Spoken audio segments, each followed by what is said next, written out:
S'il est commun de voir des artistes prêter leur voix à des héros de dessins animés, Maître Jim a choisi, pour varier les plaisirs, de doubler un jeu vidéo. Kingpin, le héros du prochain Skylander Imaginator, dont la sortie est prévue le 14 octobre, ce sera lui. Mais quel lien entre Maître Jim et ce jeu vidéo pour enfants? J'ai découvert le jeu Skylander avec un de mes neveux en 2012, confie-t-il à 20 minutes. J'avais trouvé le concept intéressant, j'aime ce côté créatif, innovant. C'est pour ça que j'ai accepté de participer à l'aventure. Joueur depuis de très nombreuses années, comme il le raconte dans son autobiographie intitulée Vise le soleil, Fayard, 240 pages, il n'a pas abandonné cette autre passion une fois devenu célèbre. Quand j'étais ado, il y avait la GameCube, se souvient-il. On avait 4 manettes et avec tous les potes on jouait à Mario Kart. En tournée on a toujours une PlayStation dans le car ou dans les loges. Sa passion pour le jeu ne date pas d'hier.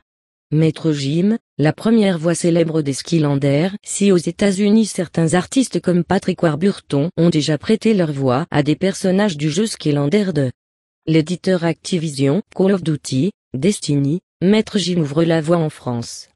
Une expérience qu'il serait prêt à réitérer si on le lui proposait. Ça a été une super expérience avoue-t-il, je n'ai jamais fait de doublage pour le cinéma, même si j'admets que l'idée me tente bien. Et prêter ma voix au personnage de Kingpin était une vraie première pour moi. J'ai vraiment adoré. Le message est passé.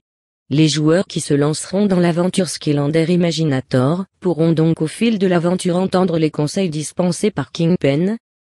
Une espèce de pingouin guerrier d'élite et de sage appelé Sensei, maître, en japonais. Un rôle presque sur mesure pour Maître Jim. Kingpin est le boss des Sensei, des super combattants explique-t-il, il est charismatique, possède des super pouvoirs, parle beaucoup d'amitié et invite le joueur à rester zen, j'ai trouvé que ça collait bien avec mon propre personnage. Celui qu'adorent les enfants de 6 à 12 ans, le public justement ciblé par le jeu Skylander. Lui-même adepte de jeux plus adultes comme Mortal Kombat, Tekken ou Street Fighter.